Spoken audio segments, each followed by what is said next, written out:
Hello, everybody. Can you hear me?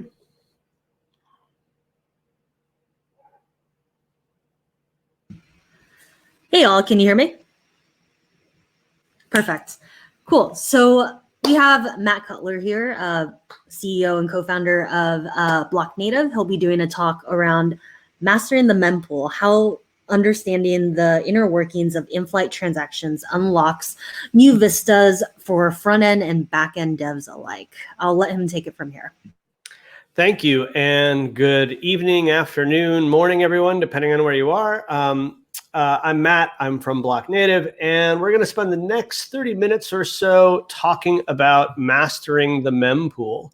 I'm going to move relatively quickly because there's a lot to cover, but by all means, get questions into the Ask a Question area, and we'll finish up with enough time to bounce through a few of those. If you need to reach me, you can find me on Twitter and Telegram. You can see that right here. I am a founder and CEO of BlockNative, but I'm a glutton for punishment. I've done 7 or 8 startups, depending on how you count. My last one was a mobile collaboration platform that I sold to Cisco. My first one was the first web measurement company ever. That was a 9-year overnight success. It went 0 to IPO at the height of the Web 1.0 boom. So I've been around a few times. As I like to say, I have earned every one of these gray hairs. We at BlockNative specialize in the mempool and understanding value in motion. That's what we're going to talk about today. You can find more about us at our website, blocknative.com. And we, on average, capture about 5 billion rows of Ethereum mempool data per month. So incredibly high transaction resolution, basically capturing, normalizing, enriching, and emitting events around the mempool. And what we find is the mempool is a relatively poorly understood area of infrastructure that has a massive impact on user experience and has a massive impact on protocol and protocol security. And so what we often try to do is try to raise awareness of mempool and mempool issues and share best practices, and that's what we're here for today.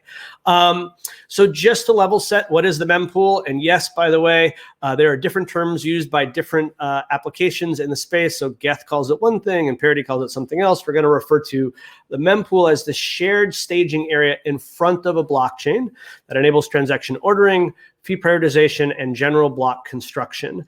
And to give you a sense of all of this, we published some research earlier in this year where we basically showed using Coinmetrics data that there have been 3.1 billion blockchain transactions in history, of which 37% happened last year alone. So global transaction volumes across all blockchains are increasing rapidly.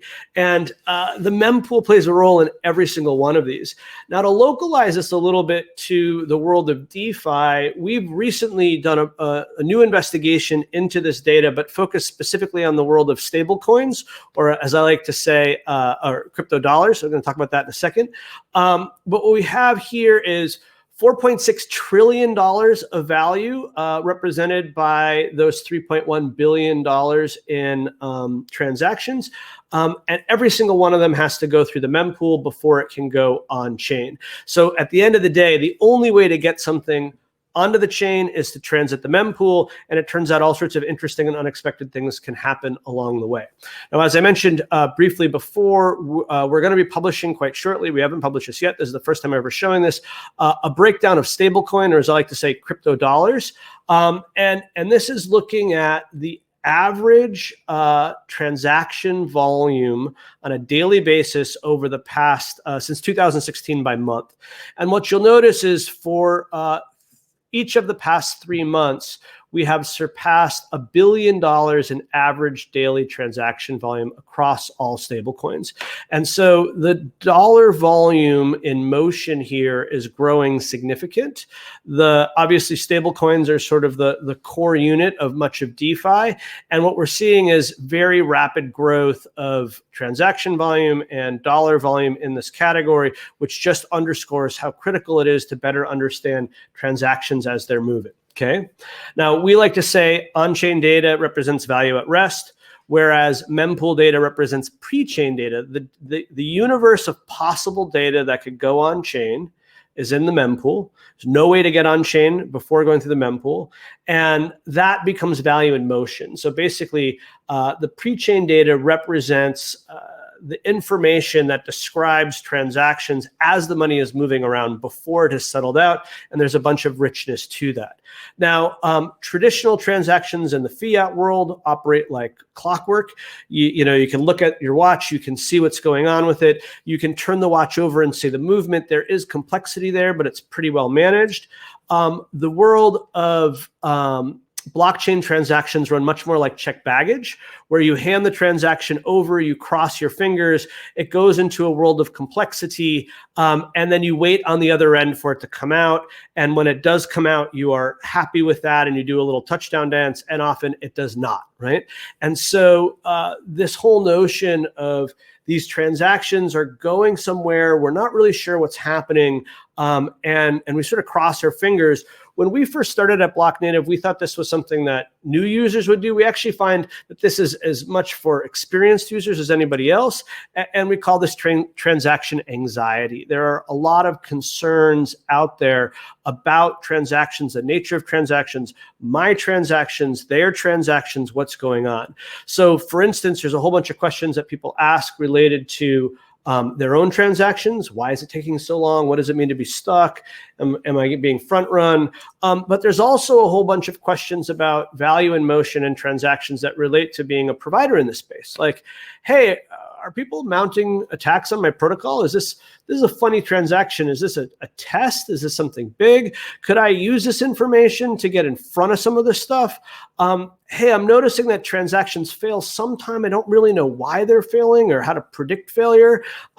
Do I have certain exposures in my protocol that I wasn't previously aware of that make me potentially the subject to a mempool-based attack? And these are all factors that go into transaction anxiety. Our core belief at BlockNative is that visibility into in-flight transactions yields transaction confidence. That ultimately the key is being able to understand what's going on with transactions while they're in the mempool, and to get the information that you need as a developer and then to share that information with the appropriate parties, whether that be directly to the end user to let them know what's going on with their transaction status, or whether that be with internal parts of your team to monitor specific protocols, to monitor your transaction volume, to detect anomalous transactions in real time and try to figure out you need to do something about it. So one of the big challenges in the space is the mempool data is pretty hard to work with, and we're going to talk about all the reasons why. And again, our objective at BlockNative is to make mempool data not just easy to work with, but actually a joy to work with, to make it fun to work with, to power next generation experiences for protocol designers and for end users, to give them a new level of confidence in working in the space of DeFi. We fundamentally believe that the mempool is the root of almost all of this transaction anxiety. And it's hard because the rules of the mempool in many ways are the opposite of the rules of the blockchain. There is, in fact, no consensus in the mempool. Every single node has a different copy. We'll talk about that. Mempool transactions are mutable. You can overwrite them in many different ways. The mempool data itself is quite sparse. You look at it, you can't really tell what's going on. It's by definition ephemeral. There's no record of it anywhere. We happen to capture mempools and write it down, so we have a whole bunch of interesting archival data about it. And it's awfully opaque about what's going on. Oftentimes, what's interesting about going on with these transactions is not in the external data, but in the internal transactions that result. And the mempool doesn't provide any visibility into the resulting internal transactions from an external transaction that's in there. And so this all combines together to create a whole bunch of challenges. I'm going to talk through this a little bit now and then get into some details. So most people's exposure to the mempool is probably something like this. You use a block explorer such as Etherscan, and it says, show me the pending transactions. You say, great, how hard could this be, right? You're actually not looking at the mempool in this regard. You're looking at what any given block explorer or Etherscan happens to have at that moment, because there is no canonical mempool. Every single node has its own copy, and there's as many copies of the mempool as there are nodes on the network. And basically what's going to be happening here is each node can see a slightly to very different set of transactions. So something that some folks do is they say, hey, no problem, I'll just operate my own node and I'll interrogate that. And our experience would show your own node or even a cluster of nodes in a single geography does not really reflect what's going on in the entire mempool globally. And in fact, it's quite difficult to get census level visibility into what's going on. Every single node has its own set of behaviors that basically determine what it sees. So for instance, a Geth node by default has 4,096 slots, and it occupies 4 gigabytes of shared memory. So what this means is a Geth node out of the box, default configuration, will keep track of 4,000 and up to 4,096 pending transactions. And if that Geth node receives a new pending transaction with sufficient gas that passes all the checks, and it gets admitted to its mempool, it will drop a transaction out of the bottom, and it will forget about that. And by the way, it also has a capacity for memory. So each transaction can consume more or less memory. And in the case of Geth, it's shared memory. So the actual size of the mempool on a default configuration Geth node may actually be a lot smaller than that. So if you're looking at what's going on in the mempool, the first question you have to ask is, what kind of node am I running and how many slots does it have? Because that will dictate your degree of visibility. In contrast, parity nodes, or Open Ethereum nodes now, have by default 8,192 slots, but also the same 4 gigabyte memory default configuration. Now, one of the things that we have found in doing what we do, we at BlockNative operate a global network of nodes. We operate both Geth and parity nodes, and we operate them in many geographies, and we operate them in multiple configurations, is actually the different sorts of configurations will exhibit very different behaviors. And in particular, one type of node that we operate is a wide open node, or sort of an infinite mempool node. We're trying to capture as much as we can. It's often what block explorers will run as well. And they're relatively predictable and relatively stable, with some variation based on geography. But these default nodes with a smaller number of slots, as mempool congestion builds, and we saw this very significantly happen on March 12th or Black Thursday, that these default configuration nodes can exhibit wildly different behavior and wildly divergent behavior as they begin dropping transactions due to the pressure and congestion in the network. So it's pretty interesting from our perspective that what we have to do is not just look at what's in the mempool, but how are different types of nodes and different configurations behaving under different circumstances, because that helps us tell you as a provider what's likely to occur with a given transaction. And so you have this very interesting frame of reference problem and this very interesting challenge around, so what's actually happening with my transaction? And of course, the answer is it depends. We also, one of the things that you can do is, it's always fun to do with your own nodes, is look at the transactions that were in the local copy of the mempool versus those that got written down to chain, and you will have misses. Under steady state, the percentage of misses, meaning a transaction went on chain that your node never actually saw, is usually single digit percents, can be as low as 0.1%, can be as much as a couple percentage points. But under periods of high congestion, under high mempool pressure, you can see over 50% of all confirmed transactions may never have shown up in your node, or your node may have dropped, right? And so one of the things that we find is local node accuracy varies greatly based on general network congestion. And just when you need your node to really be telling you what's going on, when things are getting heavy in the mempool, when the gas price is increasing, when people really need to get their transactions on chain, is when you're least likely to have the accurate view of what's going on. And this is one of these very interesting challenges that everybody in the ecosystem faces as they think about dealing with increasing mempool congestion and ensuring predictable transaction performance, because it's all based on what's going on here in the mempool. This is a good example of that. This is actually a subset of our nodes. We have a variety of nodes here. This is data from Black Thursday. This is 18 hours of data. And under low mempool congestion, you look at what's going on at the 0 hour here. The nodes are pretty tightly clustered together, and that's pretty typical. There are obviously variations between what each one of our nodes in different geographies is seeing. But as the day progressed on Black Thursday, as mempool congestion built, we saw pretty significant levels of divergence across our network of nodes. And this was when it was really important to basically be operating a pretty sizable footprint that operates as if it's one. So we, throughout Black Thursday, could tell what was actually going on and how various mempool conditions affected various protocols.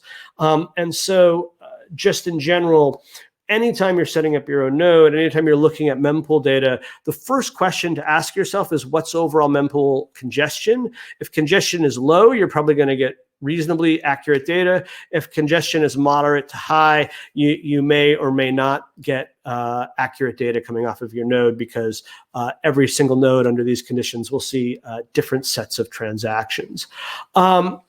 Of course, transactions in the mempool are mutable. They can be overwritten. So there's a notion of what are called replacement transactions. I'm sure many of you are familiar with those. And replacement transactions, basically you just reuse a nonce coming off your wallet. So you have a given wallet address, it's submitted a transaction. As long as that transaction is pending in the mempool, you can overwrite it with a new transaction. It comes from the same wallet address. You use the same nonce. You have to increase gas by at least 10 to 12%, but you can change anything about the transaction. There are a few sort of common sort of colloquialisms here. One is called a speed up transaction, where you keep everything with the transaction identical, but you add gas. So you keep the same to, the same from, the same values, the same everything. But what you're going to do is add gas to that, so that you, in efforts to try to get the transaction confirmed faster. A similar thing is a cancel, which what you're doing is the same sort of thing, except you zero out the value. So there's no value with that. Again, you have to increase gas in order to do so. And it's pretty interesting for us to watch mempool trends over time and see the relative incidence of speed up and cancel and other replacement transactions. Typically, replacement transactions are 1 or 2% of the entire pool, but as you can see here, there are spikes when it can be quite a bunch larger, particularly when arbitrage bots go to war to try to take advantage of a specific situation, but also under extreme congestion. Again, on Black Thursday on 3/12, we saw incredibly high rates of replacement transactions in the mempool, unlike anything we'd ever seen before. Then that had all sorts of interesting knock-on effects through the mempool.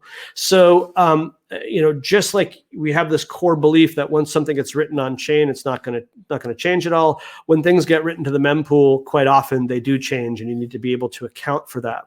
Now, if you're operating a dApp and you're providing feedback to a user based on a certain transaction, whenever they do a replacement transaction, a speed up or a cancel, and MetaMask in particular makes these pretty easy to do, the transaction hash by definition must change. And so this can break dApp UX. And so we recommend using solutions that basically will allow you to detect, speed up, or cancel transactions and update the UX appropriately, so you're not effectively showing a bad UI to your end user. We at BlockNative have blogged extensively about these, so if you're curious to learn more about how these impact UX and what to do about them, check out our blog. It's blog.blocknative.com. You can just search on Ethereum speed up or Ethereum cancel transactions, and we're typically one of the top search results that appear. Interestingly, about the mempool, this is something that's not particularly well understood. There's actually two sides to it. There's the pending transaction side and the queued transaction side. Everybody, when they think about the mempool, they think about pending transactions. There's also this special area called queued transactions. And queued transactions have this very unfortunate property where they're not candidates for confirmation. So if you submit a transaction to a node, the node will say, got it, it's in there, but the node won't tell you that it's been placed in queued. And as I like to describe it, it's like being in the penalty box of a hockey game. Yes, you are technically in the game, but no, you cannot affect the outcome of it. And nodes don't declare, hey, by the way, your transaction has been queued and it's not going anywhere. What causes queued transaction are nonce gaps. So basically, the node sees transaction 1, transaction 2, transaction 3, transaction 7 from your wallet address. One of the core rules of transaction processing is they must go in sequence to prevent double spend. And if the node sees a nonce gap, like we just saw 1, 2, 3, 7, it doesn't know what to do with transaction 7, because the node needs to clear transactions 4, 5, and 6 before it can handle transaction 7. And if it detects a nonce gap, your transaction will be placed into queued, and therefore it will be stuck and it will sit there indefinitely. There is no way to get out of queued unless your wallet address spans the nonce gap. Often these self-resolve. The node just needs to catch up with other parts of the network. Transactions get rebroadcast, transactions get confirmed, the node clears it. But if you have an error in your wallet or there was some other sort of problem with the trading algorithm, that address will be stuck forever until the transaction, until the nonce gap is cleared overall. So we strongly encourage folks to check for stuck transactions. This is something that doesn't happen very often, but when it does happen, it is maddening because while it won't let transactions go through, it's very hard to see why. It's very hard to resolve. It's very hard to figure out what you need to do. And in particular, under periods of high mempool congestion, default configuration nodes can begin dropping transactions so quickly that stuck transactions become more common. And I won't go too far into why this happens, but we advise everybody who's building, whether you're a protocol or a dApp, to be sure you're checking for stuck transactions because they adversely impact transaction performance and adversely impact user experience. Again, the node won't tell you about this. The node doesn't declare. You have to know to ask. Or obviously services like BlockNative can tell you about this. So we can be the easy button for these sorts of things. This is what a mempool transaction looks like out of the gate. So this is, if you were to just look, this is what's in there. It doesn't tell you very much. Mempool transactions are sparse by design. This is a design pattern from the Bitcoin world. Ethereum picked it up, obviously, and it creates a very efficient, very low data volume mempool, but it's not particularly easy to work with as a developer. And so what you need to do and what you can do is use services that then expand what's in there. So enrich this data so that your systems can actually see a lot more what's going on. So the direction of the transaction, counterparty of the transaction, the from and the to of any internal transactions, contract calls, decoding ABIs, things like that, can make this data much more useful, much higher level for your development team to do useful things with. For instance, you can organize these into real-time monitoring feeds. So if you run a protocol, we recommend monitoring the mempool for all transactions, every state change against all of your smart contracts. One, just so you can see transaction volume. Two, so you can begin to see what look like normal transactions and what look like anomalous transactions. Again, any transaction that's going to go on chain must transit the mempool first. And so you can get a heads up about strange things happening the moment they occur. We have some of our customers who actually blacklist specific types of transactions or blacklist specific addresses or blacklist specific contracts from specific addresses.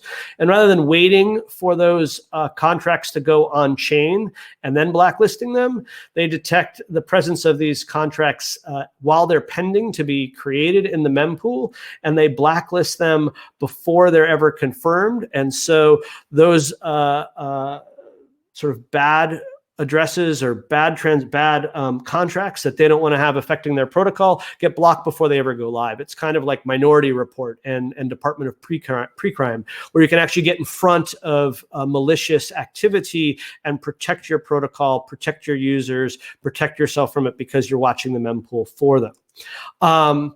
Many of our customers use real-time mempool data to create feedback loops during contract development. So you can actually see in real time why transactions are failing and when they're failing and what to do about that, just to streamline and facilitate smart contract development. We're also being used by a variety of security audit firms to basically look for potential points of exposure for their smart contract security audits. Again, a useful use of this sort of data. You can take this data and you can create real-time alerts. So, hey, you have a lot of transactions going against your smart contract. You can set specific alerts for large trades or specific moves or specific addresses become active. And then you can make sure the appropriate systems and or people inside your organization are alerted to that. You can then take this data and feed it back to the end user so they can get real-time feedback as to the status of their transaction while they're waiting. And you can do all sorts of interesting things like link to block explorers. You can provide next step action items. So once the transaction confirms, click here to go on to the next stage. You can do all sorts of useful things like if there are errors that are detected, you can alert the user that an error has occurred, and you can tell the user what they need to do next, right? Whether their transaction has failed, they need to resubmit it, whether it's slowed down and they might need to speed it up, or whether they have a stuck wallet address. So these are all very practical ways to provide improved user experience to drive, to drive transaction confidence, reduce transaction anxiety. These same sets of behaviors can be pushed into mobile experiences. So 2 of our customers include Pillar and ID Wallet, and they will notify you of both outgoing and incoming transactions. So it's a wonderful thing. I use both of these, but anytime someone's sending me some value, I get a push notification to let me know that it's inbound. You can enrich these as well. So you can tell people not just that there's a transaction coming inbound, but what the estimated time to completion is, if the system believes it's going to go through, if it's properly gassed, if there's a problem with it, what they need to do. So again, all sorts of useful ways to enrich the transaction experience for end users. And then finally here, you can also do benchmarking. So this is an example of a smart contract DeFi protocol that we worked with, who basically had internal benchmarks for how fast they wanted transactions to perform, specifically related to their oracles. They had an internal benchmark of 30 seconds or less for all transactions. And it turned out that looking at the mempool, they realized that fully 26% of all of their transactions were below their benchmark, taking longer than 30 seconds, which is a big surprise. And then you can look at the value of those transactions. And for this protocol, it was well over $10 million of in-flight value, which was performing significantly slower than what they expected.